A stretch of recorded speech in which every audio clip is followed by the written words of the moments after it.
Good morning. Morning, Rabbi. Good morning, Rabbi Green. Okay.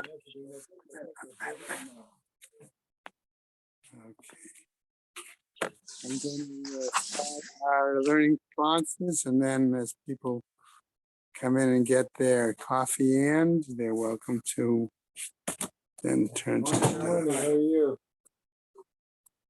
Okay.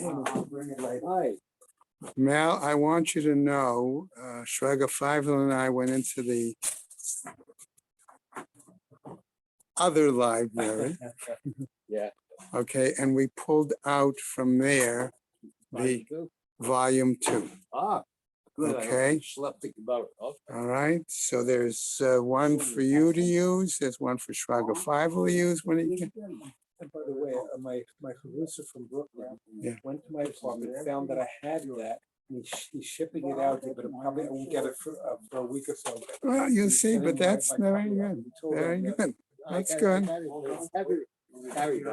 You know what some people do? They just There's still books in the other library. Yeah. All the art scroll are in the other library. Oh, I got everything. Mishnayos, I Halacha. haven't gone in there. There are three of these large bookcases still in the other room, now called the Daf room.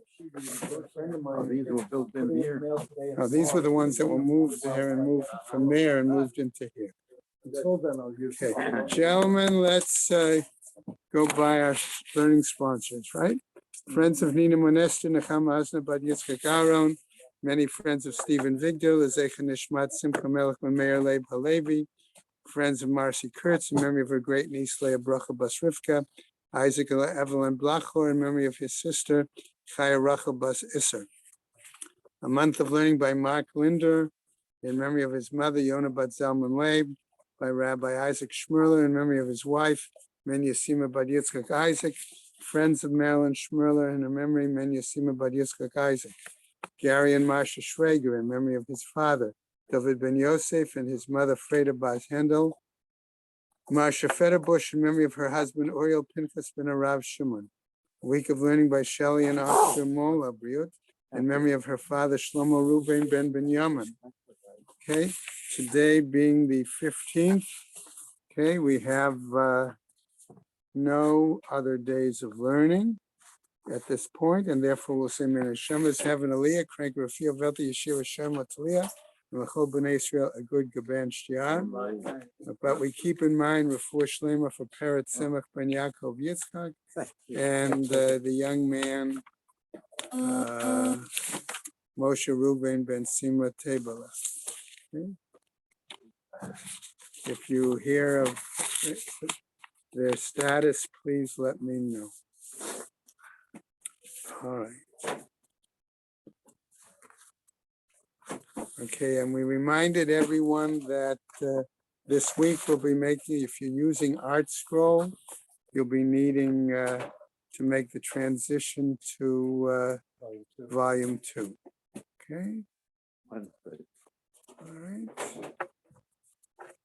So let's jump back for a moment to the very bottom of Lametet Amud Beis. Okay. We'll start off where the Gemara says, Ones shote ba'atzitzo. Okay, and we indicated that was that that the rapist would need to drink in his own pot. Okay, or as Bob pointed out at the end of we could colloquially, we would say today, you make your bed and you sleep in it, right? Right? And we discussed what kind of pot that was theoretically referring to. Okay, so we're going to pick up there. All right, and then we're going to go on to today's daf. Okay, today's daf is a little bit on the longer side, Amud Beis, but the material is not necessarily difficult. Okay, Marty, we didn't mean to kick you out. You know that. Amar la Rabba mi prokaya. Okay, so Rabba mi prokaya. I did not go looking around to see where Parazika is. According to one source I have, it's a district near Baghdad. Okay, right?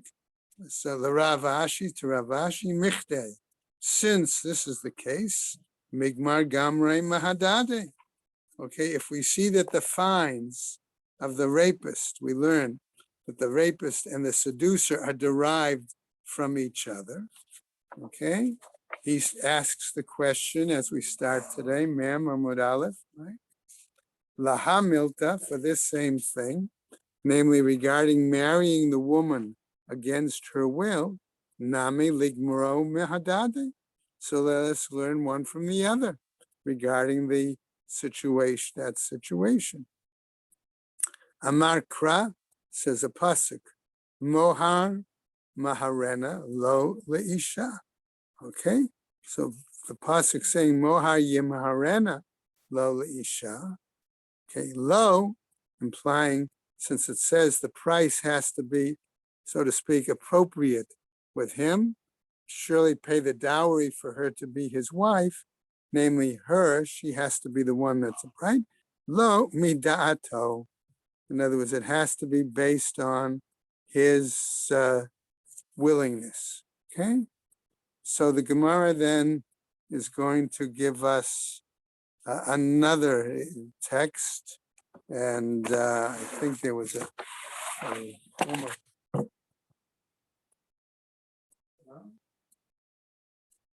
that's wrong.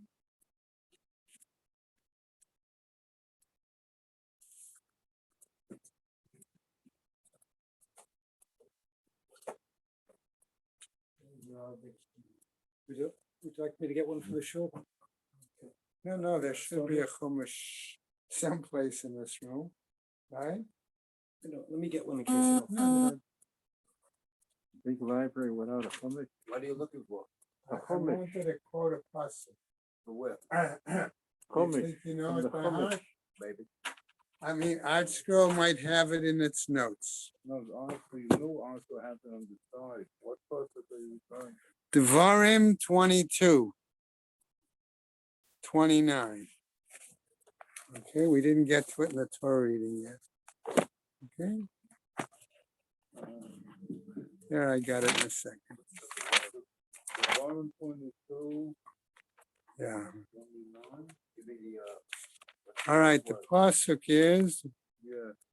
We're not in the east. A sofa is And- yeah. V'natan ha'ish hashochev ima la'avi hanara 50 kasef v'lo tiyeh le'isha tachat asher ina lo yuchal shalcha kol yamam. So that's our basic pasuk. Wanted to come back and cite the, okay? So when he's citing the pasuk there, okay, notice again it said v'lo tiyeh le'isha to him. So in other words, based on that, that's mida'ato. They derive that from that pasuk. Okay, all right. So what happens here? Okay, now the Gemara wants to go on and clarify. Keitzad shoteh ba'atzitzo v'chulei. What does it mean then? Amar Rav Kahana, says Rav Kahana, Amritas l'shema'ata kame de Rav Zavid min haDeya. Since I said this lesson before Rav Zavid in Nahadeya.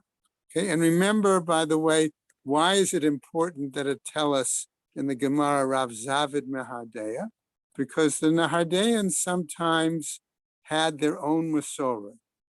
Okay, they had Nahadeya in Babylonia was another major community. Remember, there was the academy in Surah and the academy in Nahadeya. And the Nahadeyans sometimes had their own Masorah of how they learned and right things like that. So he says to him, "Niti aseh v'nidche lo ta'aseh." Okay, so let's say that couldn't we perhaps say that we have an aseh here, and it should overrule the lo ta'aseh.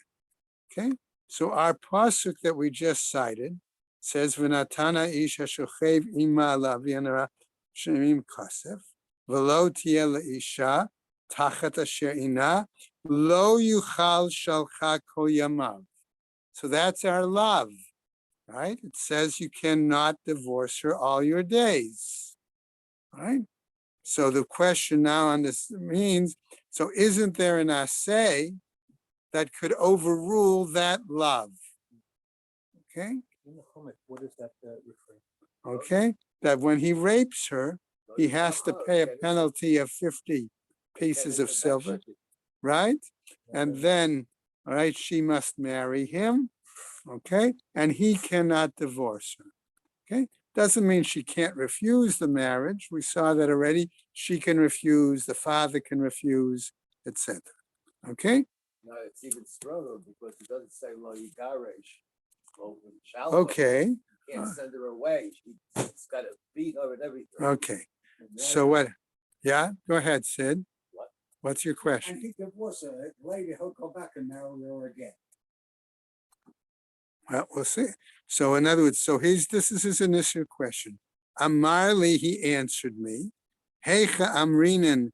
Okay, in other words, he wants to say, don't we have a general principle that when we have a assay, that should be able to overrule a lo ta'aseh?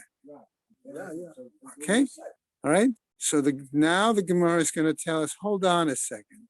Yes, we have that principle, but it only operates under certain circumstances.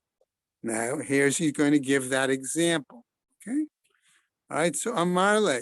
So Rav Zavid now from Nardea is explaining. Heicha amrinan. Where is it that we say nite aseh v'nidche lo ta'aseh? Let us bring an assay and have it defer, overrule a lo ta'aseh, kigon mila b'tzara'at, as in the example of where there is tzarat on the end of the organ, and you have, okay, and you have an assay to do the mitzvah of mila. Why? De lo efshar lekiyumei la'aseh, because otherwise it would not be possible to carry out and fulfill the positive commandment. Aval hacha, but in this case, okay, I amra de lo ba'ina, if we say, okay, that she doesn't want the husband, right? Mi ite la'aseh klal, then do we have any kind of a positive command of the Torah in any case? No, we don't have a positive command whatsoever. It's simply her refusal to marry him. So we cannot use that concept. Okay, thank you for bringing in. Okay, the Gemara now continues with a new Mishnah. Matnitin, says our Mishnah, Yitoma. Okay, so the fact that the Mishnah starts with Yitoma already should clue us in that if there's a situation of rape, okay, who is going to get the money? Not the father, because there is no father. Okay, so it already should sensitize us from that phrase. Shenit arsa v'nit garsha. She became betrothed and she was divorced from the betrothal. Okay, now, next point. Do we assume that there was any sort of relations but during that interim time? Even though, okay, she was only betrothed, okay, we do know that there was a difference in minhag between Yehuda and Galil in terms of whether or not they would allow the fiance to spend private time together. Okay, just right. Rabbi Elazar Omer, says Rabbi Elazar, ha'ones chayav, if one rapes this woman, okay. And notice, by the way, it doesn't say na'ara here. It said yitoma. Okay, one who rapes her is chayav. He must pay the penalty. V'hamifateh patur. Okay, and the one who seduces her is exempt from paying a penalty, implying that the situation of seduction meant she was cooperative. Okay. Good a bit.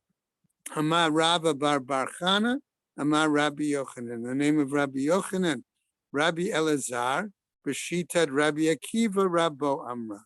Rabbi Eliezer is following the model, the system of his teacher, Rabbi Akiva. The Amar, who said Rabbi Akiva again, Yesh la knas ukansa la atzma, that there is a fine and the fine is paid to her.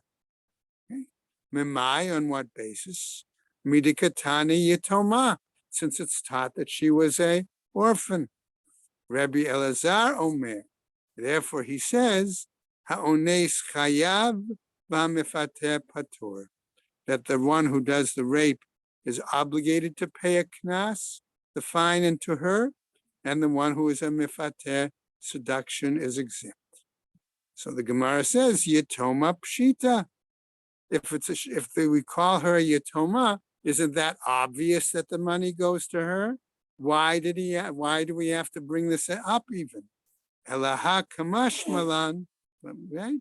But what it comes to tell us, dina'ara shenit arsa v'nit garsha kiyetoma, that a young girl between 12 and 12 and a half that was betrothed and divorced from the betrothal is somewhat more like an independent person, and therefore ki yitoma, she is like a yitoma, in that the payment of the fine should be made to her and not to her father.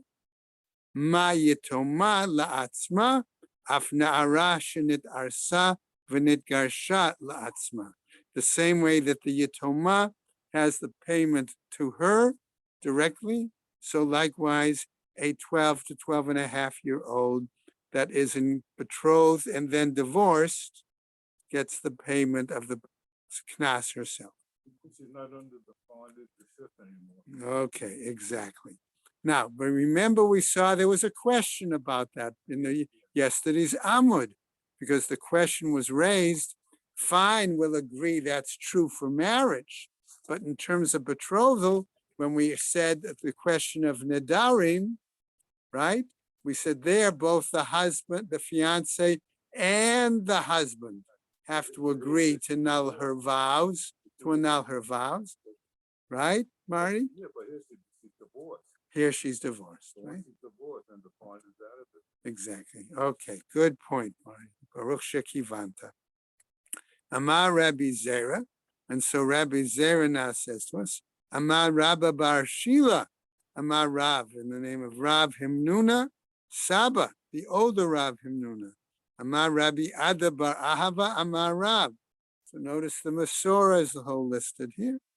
Halakha Rabbi Elazar. The law is like Rabbi Elazar in this case. Kari Rav Alei, the Rabbi Elazar, and Rav would then give Rabbi Elazar a nickname, Tovina de Chachime, the happiest of sages. Why was he happy? Because the halacha was ruled based on his position. Okay, new Mishnah. Okay, we come back to what we saw, right, the other day, was the 5 items: Boshet, Pagam, Sa'ar, Ripui, and Nezek. Okay, new Mishnah, right? Matnitin Ezahu Boshet. How do we determine what is humiliation? Hakol lefi hamivayesh v'hamidbayesh. It is according to the status, the lineage, we might even assume it, of the one who does the humiliating and the one who is humiliated, implying that it is not objective, but rather it is specific, it's subjective in this case, the situation, the payment of humiliation. Pagam, right, her degradation or her flaw. Ro'im ota ki'ilu hi shifcha nimkeret b'shuk. We consider her as if she is a what? Well, like a servant put on sale. Okay, namely, kama hayayta yafeh, how much is she worth? before she was raped, the kama hi yafa, and how much she is worth now. Okay, right? Notice the yafa here is not in terms of beauty, but in terms of her worth. Why might her worth be different? Let's see what the Gemara says. Okay, knas shava b'kol adam. But generally we say that a fine is equal for all persons. A fine is objective, it's not subjective. So how can you say that you base it on her value at the time? The kol sheyesh lo kitzva min haTorah shave b'chol hadam. And any time we have a determination that's specified in the Torah, and that's what we just read, right? From the pasuk, chamishim, right? Therefore, shaveh b'chol adam. It is appropriate for all persons. It therefore is objective and not subjective. Gemara, wait a second, says the Gemara. Ve'ema chamishim slaim amar Rachmana. And I would say where the Torah spells out that it's 50 silver pieces according to the Torah. Mikol mile, from all these words, what are we learning then? Amar Rabbi Zera, Yomru Bal Bayit Yomru. So Rabbi Zera raises a question. People might say, Bal Bat Melachim Chamishim, the daughter of a princess, the daughter of a king, she's only worth 50. Baal Bat Edyotot, the daughter of a one who has relations. In other words, he raped, all right? The daughter of a commoner, Chamishim, also should get 50. Is that what you're saying? It's objective, the Torah's requirement? Amar le Abaye. And so Abaye addresses it. Ihachi Gabi Eved Nami Amru. If that's the case, if you're going to always base it not on an objective determination of the Torah, but a subjective determination of the status of the person, people might say the very same thing about a servant. Eved nokev margoliot, a servant who has a highly technical profession of piercing pearls in order to make pearl necklaces, which is a very unique occupation. Shloshim may be worth 30. Eved oseh, okay? Ma'aseh, and we look over machat, but simply a servant whose job it is to make holes in needles, which isn't such a precision-oriented occupation. Shloshim, he's also only worth 30, okay? Ela amar Rabbi Zera. And so therefore Rabbi Zera says, Ilu ba'u ale shnayim. Okay? What happens if we had a situation where two men came and they had intercourse with this woman? Echad kedarka, ve'echad shelo kedarka. One had intercourse with her in a normal method, and one had intercourse with her in a different method. Yomru bal shlema chamishim. So will they say then that the one who had normal intercourse with her, okay, in other words, he raped her in that manner, would pay the 50 according to the Torah? Baal piguma, but the one who had irregular or degraded, now she was degraded, okay, the woman, that he also would have to pay 50. Okay, Amar le Abaye. Again, Abaye says, Ihachi, if that's the case. Gabe Eved Nami Yomru. Regarding the servant, also they might say the following. Eved Bari Shloshim. A healthy servant, we might say you have to pay 30. Eved Muchashchin, but an Eved whose body is covered with boils and whatever else, Shloshim, we would have to pay 30 in that case. Ela Amar Abaye. Rather, Abaye says Amar Kra. When the pasuk says Tachat Asher Eina, that where she suffered, all right, that's our pasuk that we read. Hani Tachat Asher Eina. It's where he caused her to suffering. Miklal deika boshet upagam. Why? Because there is also, okay, not just the act of paying the knas, but there is additional payments, okay, that have to be given to her, namely for humiliation and degradation. Rava Amar says Rava Amar Kra. There's also another pasuk.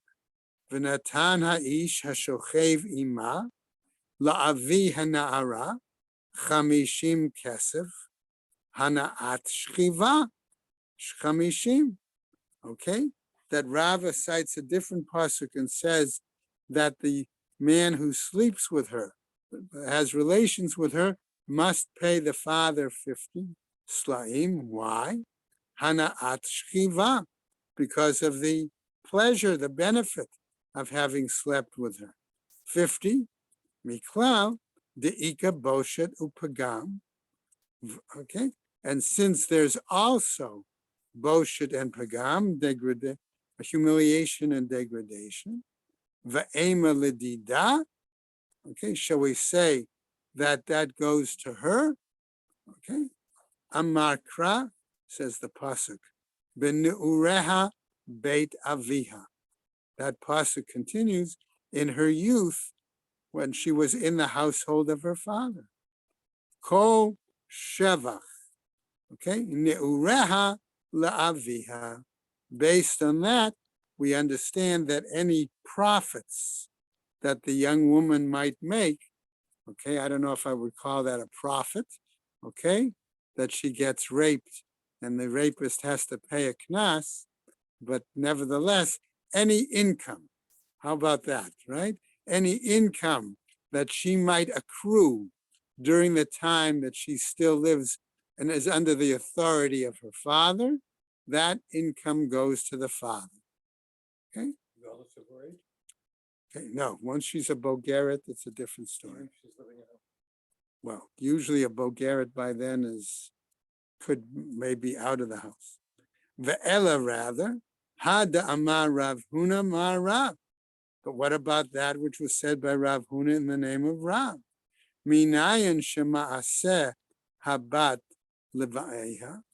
How do we know that when such a deed occurs, okay, right, that what happens, that the money from the daughter should go to the father? Shene'emah, as it says elsewhere in a pasuk, v'chiyim kor ish et bito la'amah.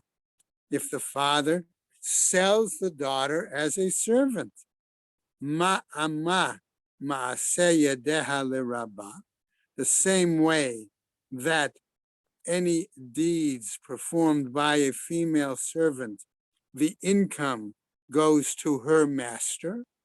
Afbat ma'aseh yadeha la'aviha. So likewise, when it's a daughter, okay, any income that accrues theoretically to her goes to her father. Gemara asks Lamali, why is that the case? Tepuk le minu ureha beit avia. Okay, couldn't we learn this from the phrase, the other part of the pasuk that says in her youth, right, during the time that she's in the household of her father? Elahahi baharat nidarim hu dichti. But that pasuk, others only use it to determine the nullification of vows, and not necessarily for the receiving of income. Okay, let's go on. So the Gemara now picks up and says, "V'chi tema nelef mine," and if you do say you want to learn it from that pasuk, or that part of the pasuk, mimne ureha, right, beit aviha, mamona me'isura lo yalfinan, to learn monetary decisions based on ritual issues, we do not learn. We don't derive that basis. Okay, now go further, says the Gemara. V'chitema nilif mikansa. So let's say you want to learn it from the example of the knas, of the fine. Mamona mikansa lo yalfinan. Again, to learn monetary issues in general from the unique status of a fine. And remember, we already had at least 2 or 3 times, right? That at least Rabbah and others say Knas was a chiddush in the Torah, okay? So we can't learn from that. Right? Ela mistabra diavia have, okay? But rather we must logically deduce that her father is alive, is in existence, right? The ibaye, right? And that if it's necessary, masar la migvul umocheshchin, okay? And that what happens, that if her humiliation was under her father's control, okay? In other words, if the father really wanted, okay, how do we know that that's the case? Even the issue of Boshet? Because if the father wanted, he could have given her over in marriage to somebody who was ugly or to somebody who was diseased. Okay? He can't refuse. And she can't refuse exactly because the Torah mandates that he could do that. Okay? However, she could be Mamayan later. Maybe. That's not from the father. Right? That doesn't. Yeah. But the father, could be a problem. So let's get to Pagam now. All right, what about Pagam, degradation? Ro'inota ki'iluhi shifchanim keret. In that case, we see her as if she is a female servant that's been sold. Okay, so in other words, whatever the difference in the amount between what her value was as a virgin female servant to what she's now as a non-virgin female servant, that difference in amount is what the person would have to pay for degradation. That's what the Gemara is telling us. Heichi shaimin la. How do we determine this? How do we approximate this? Amar Avuha de Shmuel, says the father of Shmuel, the following: Omdim kama adam rotzeh litain bein shifcha betula leshifcha beula leshamsho. We make an estimate how much a man is willing to pay for a virgin servant girl compared to a servant girl who's had relations in order to, I'm going to use the word l'shamsho here, to be under his service. Okay? And you'll see why in a moment. Shifcha bu'ula l'shamsho. You're saying a servant girl to be under his servants. What difference would it make whether she is a virgin or a non-virgin? Ella bein shifcha be'ula l'shifcha she'ina be'ula lahasi'a la'avdo. Whether she is a virgin or whether she's a non-virgin, in order to marry her off to his own male servant. Okay? Ula avdo ma'inafkele mina. So the Gemara asks, and as far as the Gentile, okay, servant is concerned, what difference does it make to him whether she's a virgin or a non-virgin? Okay? Be'eved sheyesh lo lerabo korat ruach himenu. We're talking about a servant, okay, who provides great satisfaction to his master. And so the master wants to show the servant to what degree he appreciates his service by buying him, so to speak, a virgin, as opposed to buying him a woman who's a non-virgin to marry him. Okay, so that ends that piece of Mishnah. Okay, one more new Mishnah as we continue. All right. All right. Okay.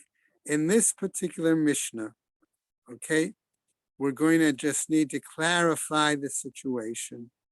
Okay. Kol makom sheyesh mecher, any place where there is a sale. Okay. And we're talking about the sale by the father of a minor daughter, okay, as a Hebrew maid servant, and then she gets raped. Yeah, okay. The Mishnah starts, Kol makom sheyesh mecher, any place where there is a sale. And we clarify this by saying that it's the sale by a father of a minor aged daughter as a Hebrew maid servant, okay? And then that young woman gets raped. Okay, everybody with me now, right? And we continue. Ein knas, there is no payment of a fine. V'chol makom sheyesh knas, and any place where there is a fine, ein mecher, there is no sale. In other words, the father can't sell her. Okay? In other words, what the Mishnah seems to implying is, if the father gets paid for selling her, he cannot also merit the. And she's comparable to a slave, to a shifra. She's comparable to a shifra, right? She's a Hebrew maidservant. Rabbi, I think that the point of the Mishnah is that he can sell her while she's a katana. But as a naira, he cannot sell her. And he can only get the knas when she's a naira. So that's what the Mishnah is saying. Where he can sell her, there's no knas. A katana doesn't have, that's what the Mishnah is. That's the concept of what the Mishnah is saying. Okay. Everybody here, Ruvain's shot? Okay, Ruvain's shot is, I assume, based on the art scroll. This is how our scroll understands it. Okay. So in other words, if we're talking about the fact that she's a katana, okay, and which we're going to see in just a second, reference, okay. But if she's a nara, it's a different situation. Right. A naira gets knas, but he can't sell it. Right.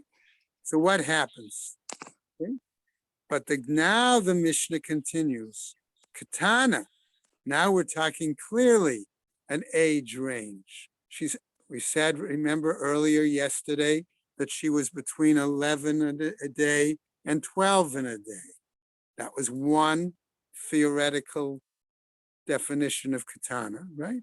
Yesh la mecher ve'ein la knas. It's possible that she could be sold as a maid servant, a Hebrew maid servant, but there is no fine. Na'ara, so now we make further distinction. If she's a na'ara between 12 and 12 and a half, yesh la knas ve'ein la mecher. There is a fine there if she gets raped, but there is no possibility for the father to sell her as a shifcha, as a maidservant, right? Habogeret. Now we get to a third status, right? So we had katana, nara, bogeret, right? Ein la lo mecher velo knas. There is neither a ability for the father to sell her, nor is there any payment to the father of a fine, because there is no fine in that situation. If there is a fine, it would be in any case to her directly. Okay, Why we did not do it? right? Let's see. We'll see. The implication is perhaps she was, right? Right? The question also was, are we talking about rape or are we talking about mefateh there too? Okay, in a bogeret.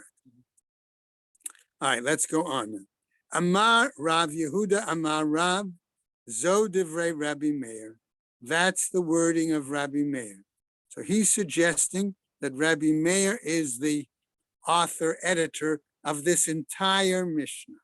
Okay, it seems somewhat reasonable, the assumption. Why? Because we've always said that Rabbi Meir is very strict about even minor cases and not just major cases. So by that I mean, what is he doing? He's defining the 3 different levels of a girl. Okay, so what happens? There's a Stam Mishnah that we all usually assume. We usually assume, okay? But particularly that could be further proof.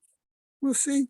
Aval chachamim omrim, but the sages say, yesh laknas b'mkom mecher, that there is a fine in a place where there is purchase. The Tanya, as they teach in a Braita, Ketana mibat yom echad va'ad shetavi shtei sa'arot, that a minor girl is from the time of being 1 day old all the way up till she shows initial signs of puberty, okay, which would be approximately 12, right? Yesh la mecher, there is the opportunity to father to sell her as a shifcha, ve'en la knas, but there is no, right, no fine.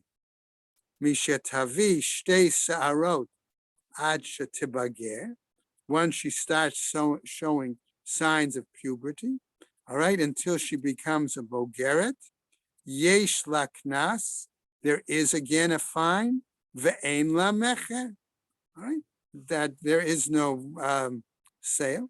Divrei Rabbi Meir, that's the view of Rabbi Meir. So we have a Braita that seems to be a little bit different than the original Mishnah, because in our Braita, Rabbi Meir is saying what? Okay, he says that that when she becomes a na'ara, all right, there is a knas, but no mecher. And in our, okay, early in our Mishnah, he says na'ara, there is a knas, but there is no mecher. So from this Bryce is confirming Reb Meir that there is no communication with Rabbi Meir between the Braita and the Mishnah, but there is a distinction between what Rabbanan say versus Rabbi Meir. Right? Shahaya Rabbi Meir Omer, Kol Makom Sheyesh Mecher. Why? Because Rabbi Meir is saying every place where there is a sale, ein knas, there is no fine. V'chol makom sheyesh knas, ein mecher. And every place that there is the fine, there's no selling. However, v'chachomim omrim, but the sages say, ketana mibat shalosh shanim v'yom echad, a minor when she's 3 years and a day, right? Va'ad she'tibager, until she becomes a bogeret, yesh la knas, that there is a fine. Knas en, mecher lo. Are we saying there that according to the rabbis, there is a fine, but there's no sale? Ema, I would therefore say, af knas b'makom mecher, even a fine in the place where there is sale. Gemara continues. Amar Rav Chisda, says Rav Chisda, my Tama de Rabbi Meir. What's the reasoning of Rabbi Meir? Okay, so his answer is, right?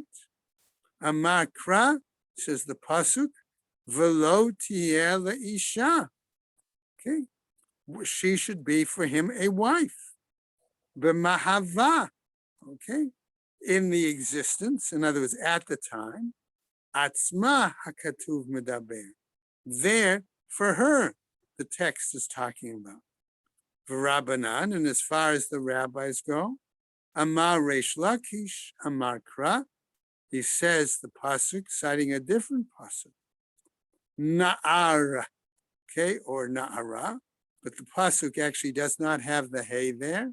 Na'ar, afilu ktana b'mashma. Okay, and when it says Na'ar in the pasuk, since it lacks the hey, they're understanding it not as male child, but as progeny in general. Okay, and therefore that could include a minor young woman. Okay, Shama Rav Papa, Berei de Rav Hanan. He heard that, Mi Bei Kluchit. Okay, he came from that location. And what did he say? Azal Amrakame de Rav Shimi Bar Ishi. I went and I told this before Rav Shimi Bar Ishi. Amarle, and he said to me, Atun Atamat Nita La. Okay, you teach it, okay, regarding her. Anan Aha Matnitin La. We, this way, teach the following. We teach it slightly differently. Okay, Amar Reish Lakish, says Reish Lakish, Hamotzi Shem Ra al Ktana Patur. One who spreads a bad rumor about the, I guess, the behavior sexually of a minor girl is right, is exempt. Shene Amar V'natnu la'avi hana'ara. Because the pasuk says you give it to the father of the na'ara. Na'ara milo diber hakatuv. Okay, since it says na'ara, and the text does not give us any other kind of example. It's the only time the Chumash is the word Na'ara is with a hey. What? It's the only time that the word Na'ara is written with a hey. Okay. What's the significance? That's what the Gemara is I know, saying. but what's the Right. significance? Okay, in other words, why is it no ordinarily you could understand the word as a more general phrase, but because here is the hey, you may have thought, well, maybe that refers specifically to that age girl in that situation, her status. Okay, let's finish up. Matkifla Rav Acha Bar Ava. He says, Tama de Katav Rachmana Na'ara. The reason that the Torah wrote there with a hey, Na'ara, lav hachi, have amina, that was not there. Amina, I would say, afilu ktana, does that mean then even a minor? Vahakativ, but isn't it written elsewhere? V'im emet haya hadavar hazeh, lo nimtza'u betulim lena'ara, v'hotziu et na'ara al petach beit aviha uskaluha.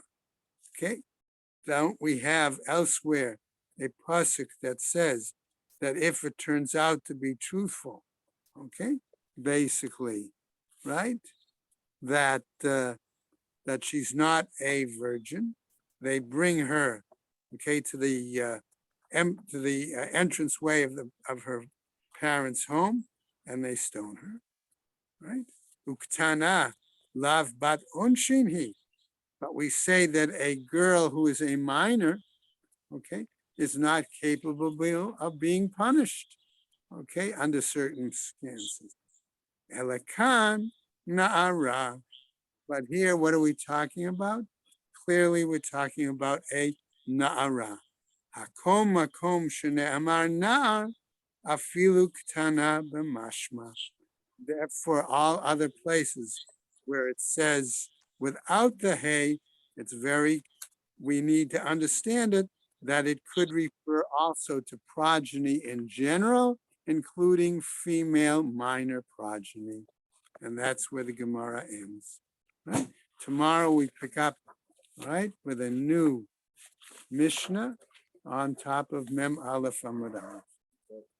You got the Gemara, right?